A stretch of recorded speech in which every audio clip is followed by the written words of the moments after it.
Okay. Oh no, I'm still here. Yeah.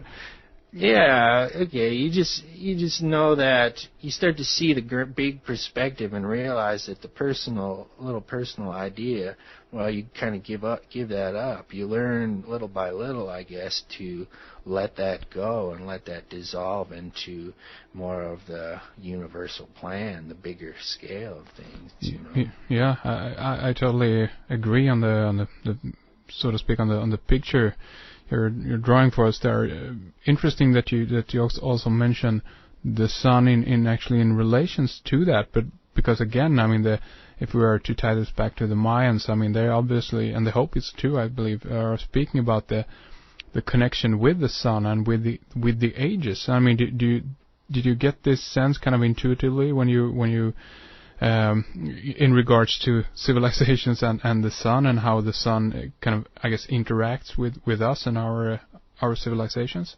Yeah, I mean, it would be very easy for a civilization to open to the sun, and it's kind of that language. We talk about it on Red Ice, or your other guests talk about it, the archetypal language, or a whole other way of communicating. We try to make things communicate with us on our level, but we are innately set up to communicate with other things on their level, be it animals. Well, we can phase into animal speak and leave them where they are in their realm and learn their language and let them be what they are, not try to superimpose a human image on them, and we'll be able to interact with them just fine and gain much from the experience. Imagine if we did that with giraffes or elephants on a bigger scale. Well, we also can do that with if the creatures of the planet are alive. I mean, it's easy to see the planet itself is alive, the ecosystems, the plants, it's all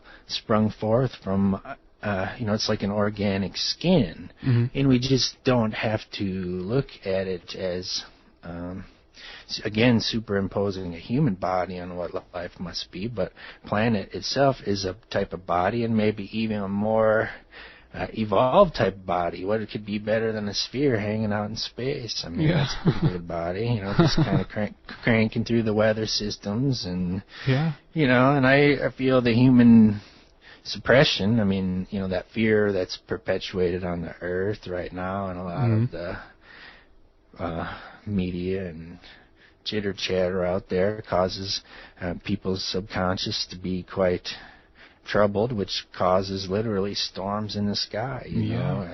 I believe that if people were to become more aware spiritually and cosmically, that the weather systems themselves would calm down, and Earth itself would show a more peaceful face, because it would be able to just kind of rest again. It wouldn't be a cause. There wouldn't be a cause and effect bringing forth that kind of dynamic change necessarily.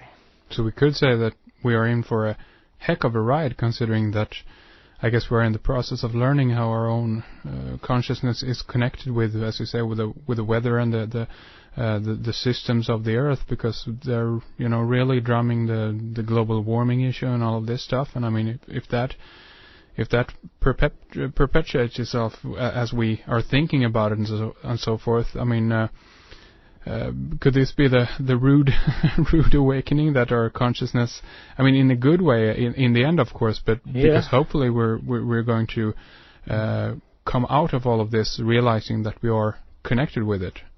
Yeah. Well, sometimes the rude awakenings are the only awakenings anybody understands. Actually, many times, I mean, that's classic Zen stick, that people just won't see it until something forces them to see it. Yeah. I mean, I also think it goes back to the application of technology.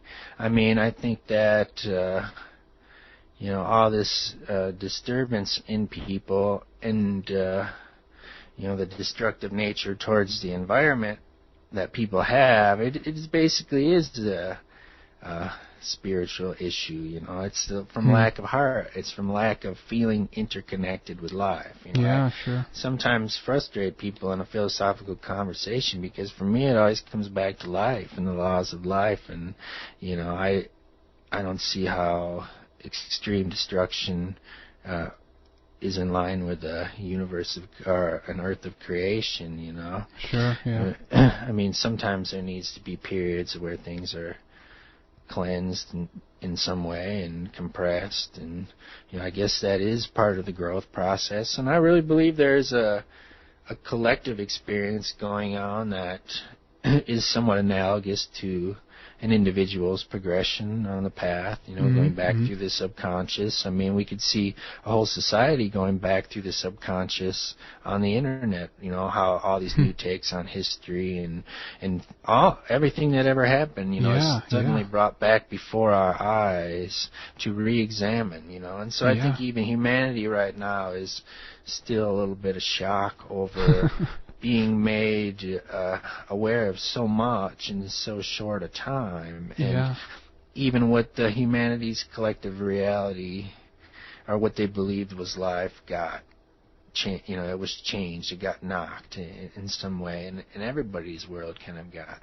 shook up. And maybe in one sense that does facilitate the surge in some, or is the bump that's needed for someone to begin to look for solutions of a more lasting nature. But I feel if we eventually become more aware and recognize the heart and the connection to all of life, we'll naturally apply technology in ways that could solve most of the major issues the planet is facing. We really could ease the burden a lot. And we have to also be able to be flexible with the economic systems. We have to be able to adjust certain things or write certain things off, or just kind of give it a rest, so people can be rejuvenated, or get back to reality, real life on the planet, and a real value for real things,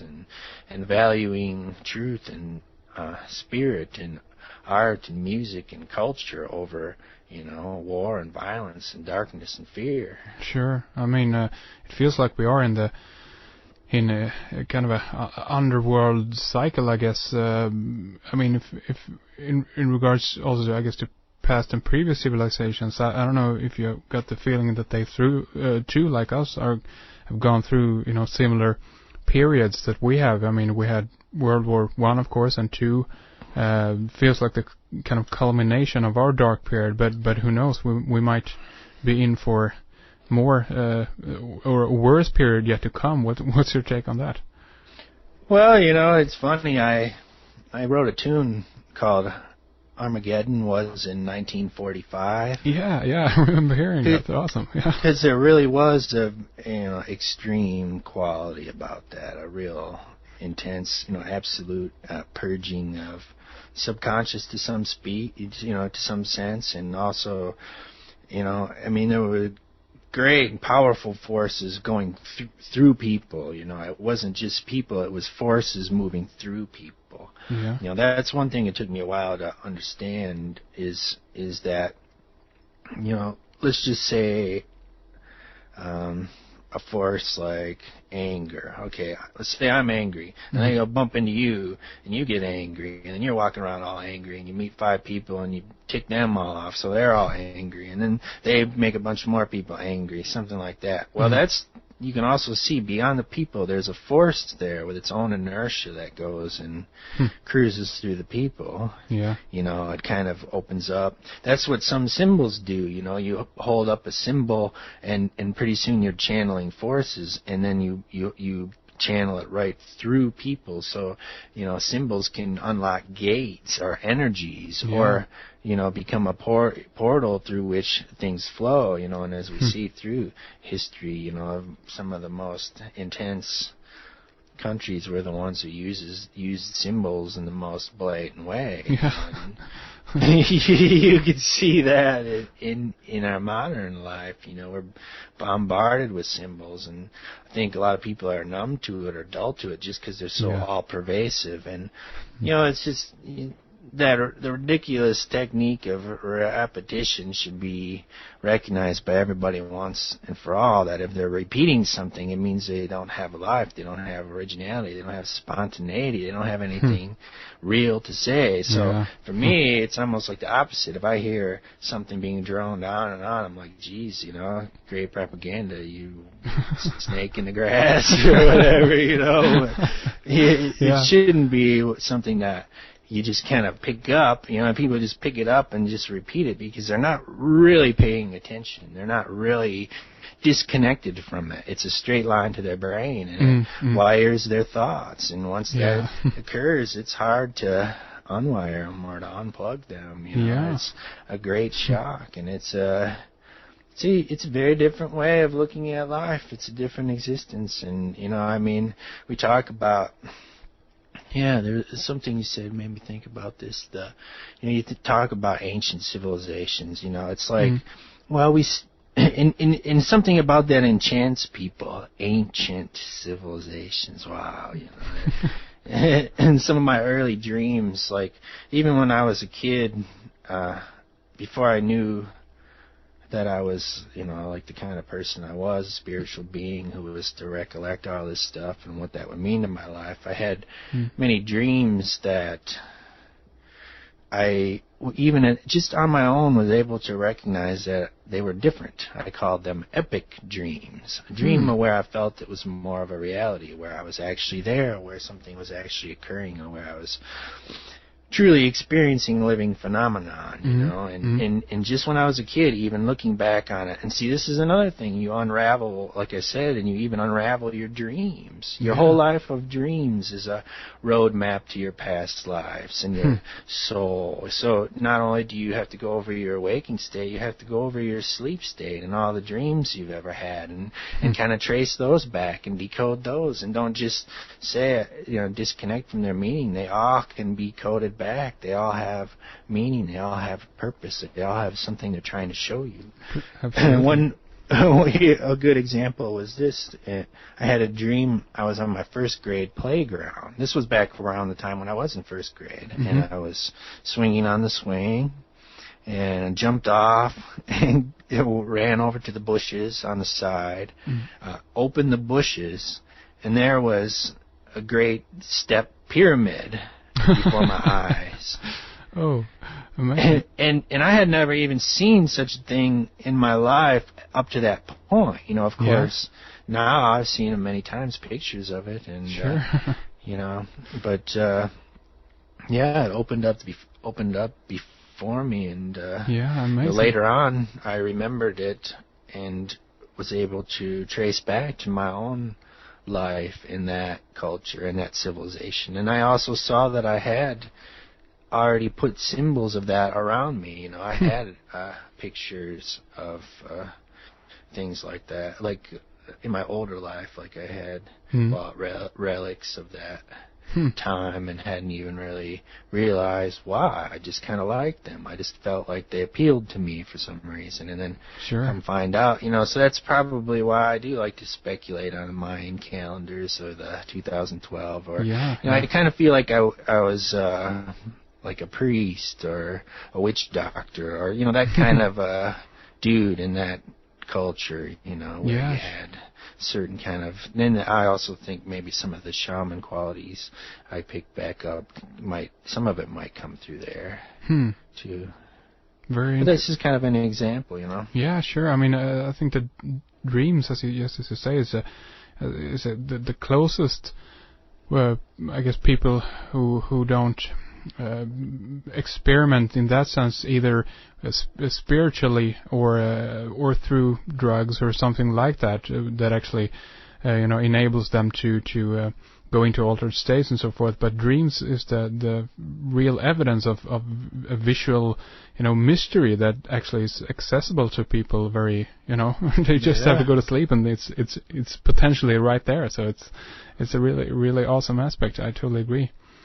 I mean, do you in regards to the Maya, by the way, have you? I don't know if you've seen the movie The Fountain by Darren Aronofsky.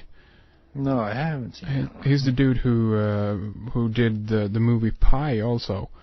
Oh. And he brings up quite an interesting